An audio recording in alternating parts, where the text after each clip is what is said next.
Huwag kayong maingay, baka magalit sa inyo. So, andyan po yung sugo ng may kapal daw di umano. Sabi ng matandang ito, oh. So, sino? Sino? Sino? Yung sugo ng may kapal. Walang iba. Walang iba kundi andito na. Oy, Santo Rantado. Walang hiya kang matanda ka. Akalain mo ba naman na gawing santo si Marcos Jr. ng matandang ito at sinasabi niya na sugo daw ito ng may kapal.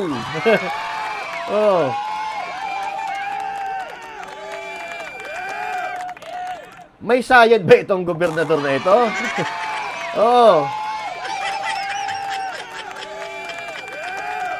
Saang bundok ba nakatira itong kubag na to at parang wala siyang alam sa korupsyon na nangyayari sa Pilipinas? Diba? Kultong-kulto ang datingan mga kababayan.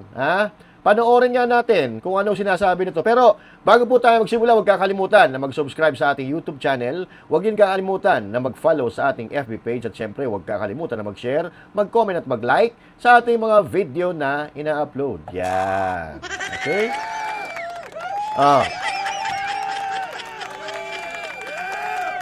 At ito na nga, mga kababayan, ang bagong santo.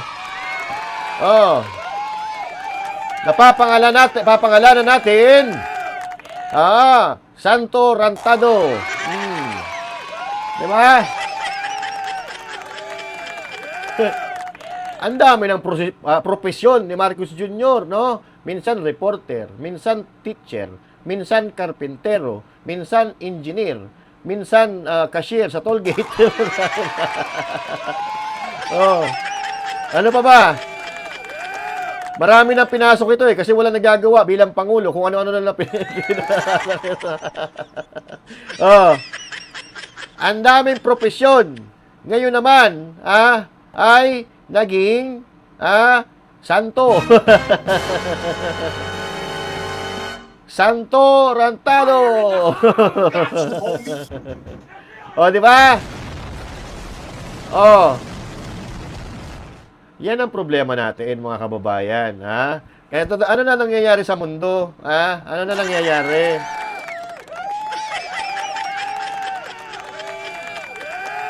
Dahil kung ito, magiging santo, ano na mangyayari sa mundo?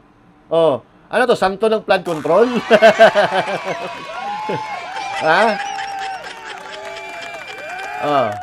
Hindi natin minamak yung mga saints, Hindi natin minamak yung mga saints. Kasi totoo naman ang mga santo nila. Pero ito, ano to?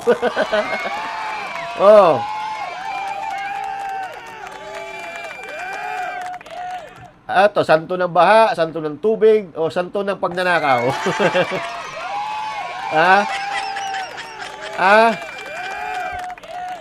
So, sa bagay, no? Pwede talaga maging santo. Kasi, sa administrasyon na nabuking yung korupsyon sa flood control At isa pa, Diyos ang nagbuking sa mga ghost flood control project.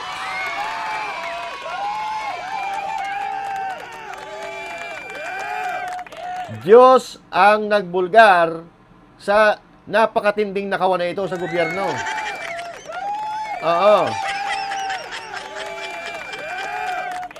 Di ba dati walang nagsasalita, walang nagsusumbong, walang pumuputak, walang nagsasabi na may katiwalian na nangyayari sa gobyerno.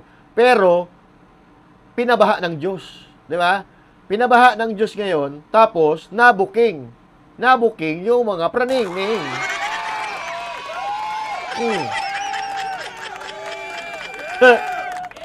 Nabuking yung 5,500 na flood control project. So ibig sabihin, may divine intervention nga naman. Kaya pala ginawang santo.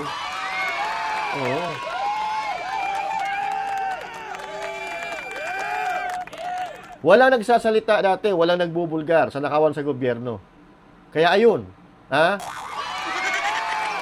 umulan, bumaha, lumubog yung Bicol, lumubog yung Metro Manila at iba't ibang parte ng Pilipinas, nabuke.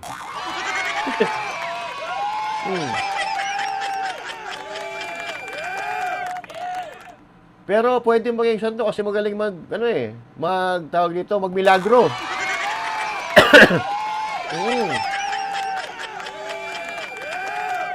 Di ba napakalaking milagro? Biruin mo sa isang iglap, ubos ang kaba ng Pilipinas. Oh. Di ba magic yun? Tayo nabibihira lang po nakagawa niyan. Oh. Mga demonyo at mga makakapal ang mukhang magnanakaw lang. Talaga makakagawa niyan. Oh. Kaya pala ginawang santo ng kumag na gobernador na ito. Kasi pagka magiging santo ka, dahil pinagdadaanan yan. May mga revelations yan, may mga tawag dito, may mga milagroso nangyayari yan. O ito, nagmilagro rin yan eh. Oh. Ayun, kaban ng Pilipinas, disappear. Oh, di ba? So, pero, ito, alamin nga natin, kasi nakita ko lang yung sa Facebook, yung mga, mga post, yung mga picture-picture na tinawag nga nito na sugo ng Diyos. Pero nakita natin yung video. Nakita natin yung video, sabay-sabay natin panoorin ngayon. Kung bakit niya tinawag na sugo ng may kapal, si Bongbong Marcos Jr. Eto, pakinggan nga natin. Sinabi ko sa kanya, Mr. President, hindi po ako gagaya sa ibang probinsya na masyadong mahaba ang listahan na kanilang isinumiti sa iyo. So ibig sabihin, ang akin pong isusumiti sa inyo ay isa lamang po. Ang Panay River Basin Integrated Project. Palakpakan na. Kaya kayong mga taga-Iloilo, naiyak na pwede to. kayong pumunta ng Capiz at Aklan anytime you want. Kahit na maulan at kahit na masama ang panahon. Bakit kaya, no? Magmimilagro ata eh. Kaya, kayong mga taga Iloilo, kayong mga taga Aklan, pwede kayong pumunta ng Capiz. Kahit umuulan, kahit masama ang panahon. So, may anting-anting ata to Salamat. Uy, siya. Ngayon, nagsabi ako sa Presidente, Ano? Mr. President, this project was conceptualized during the time of your late father. But he was overtaken by event. He passed away. Kaya wala pong parte ng Panay River Basin na naimplementa. Naku po. Alam nyo kung anong sagot ng Presidente at ito ay pinaniniwalaan ko, ito ay pinanghahawakan ko, ito ay ipinabot ko sa lahat ng Kapisenyo. Ang sinabi ng Presidente sa lahat, ang hindi natapos ng aking ama ay tatapusin ng kanyang anak. Ay, kaya palakpakan natin. Kaya naman pala. So, gustong-gusto niya. Gustong-gusto niya ang nangyayari sa Pilipinas na yung hindi natapos ng tatay ay ipagpapatuloy ng anak. Kasi nga, pinalayas na sila nun eh. Sinipa sila. Diba? Sinipa sila sa Malacanang dahil di umano sila ay magnanakaw, kurap, at ang daming ibinulsang pera at kaba ng bayan. Tama naman. Tama naman. Sabi ko nga kanina, di ba? Sabi ko nga kanina, sa isang iglap, milagro, naubos ang kaban ng bansang Pilipinas. So, ipinagpatuloy po ng anak yung ginawa ng tatay. Hindi naman natin may kakailayan dahil yan po ay nasa Guinness Book of World Record nga. The greatest heist in the government history. So, ang dami pong nakumpiska, ang daming mga accounts sa iba't ibang bansa. So, ipinagpapatuloy ngayon ng anak. Kaya tingnan mo ang Pilipinas ngayon. Nagkakagulo na. Hirap na hirap na. Putse, ikaw ba naman magnakawan eh. Di ba? Tuwa-tuwa pa, oh. Tuwa-tuwa pa sila. Lalo pa hong lumakas Ah. ang aking loob Bakit kaya? at lalo pang ipinagsisigawan ko sa lahat. Ano? Ano At yan? lalo pang lumakas ang aking paniniwala na hindi kailanman nauga ang paniniwalang ang Presidente Bongbong ay siyang sugo ng may kapal. Sugo na may kapal. Sugo na may kapal, ah. Oh. Trapong-trapo magsalita ang gobernador na ito, eh, no? Trapong-trapo magsalita. Ganyan po magsalita ang mga politiko, ang mga old-fashioned politician. Yung parang nagdi-declamation sila na mukhang tanga. Oh. Hindi ko,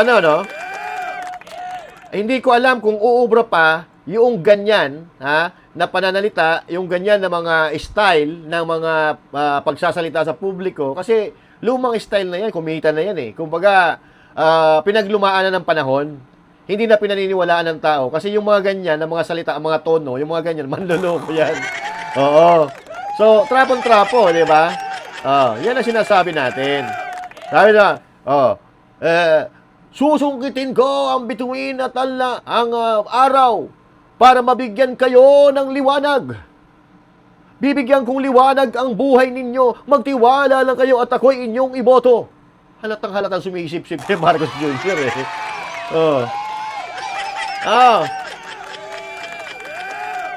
Gobernador daw yan ng Capiz. Ibig ko nang bumigay. Ibig ko nang manawagan sa may kapal. Tapos? Diyos ko, mukhang mapupurnada po ito. Ay. Subalit, mahigpit ang aking kapit. Hindi ako naniniwala na makakalimutan ito ni Presidente Marcos. Kaya, ang hulog pinagtatawanan siya.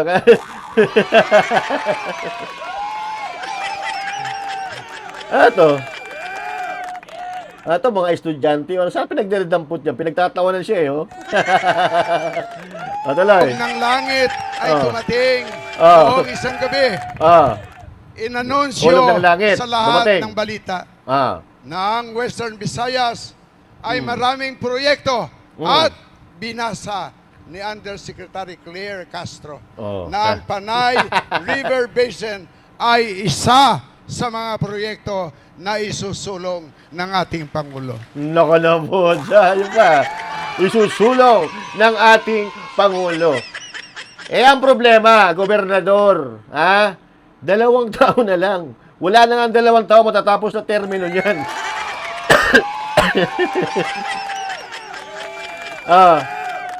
Naniwala ka naman, ang pinagsasasabi niyan, puro kasinungalingan. Maniniwala ako dyan, kung pag-upo nila, ginawa na nila yan.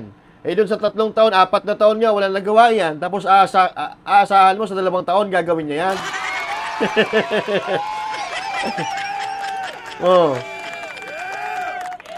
Tatang naman, Jesus Maria Santissima, lawak-lawakan mo yung iyong isipan.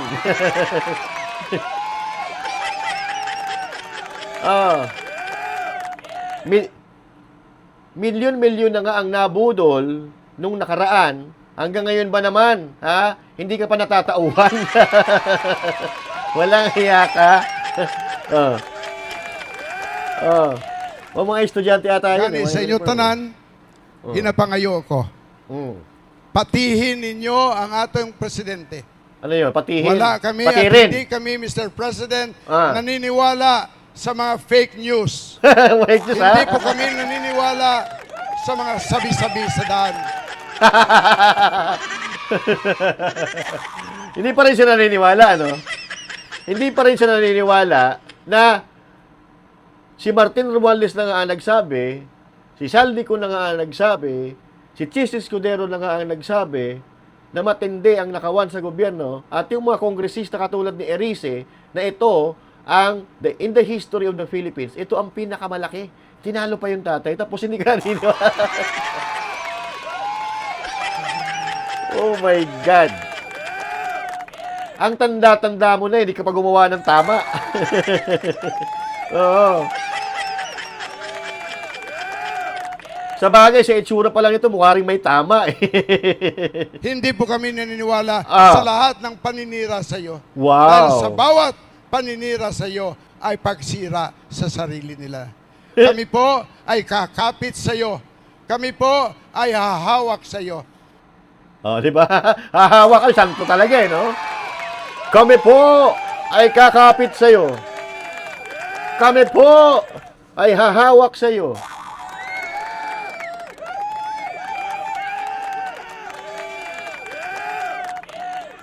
Kailan kaya niya gagawing santo si Claire Castro? Hmm.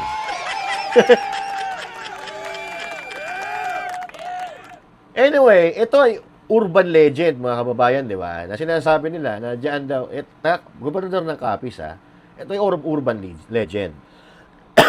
Na diyan daw sa Capiz ay, sabi nila, marami daw aswang. Hindi kaya na aswang ito, na gobernador na ito? Ha? Kasi, sinong matinong tao ang magsasabi na sugo ng Diyos ng may kapal ang isang diablo?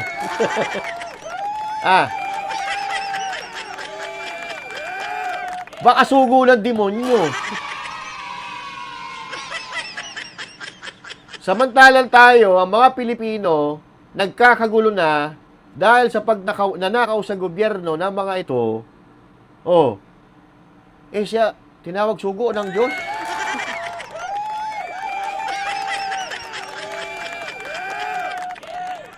Tatang, gobernador, labas-labas din pag may time, ha? Labas-labas din sa kapatagan pag may time.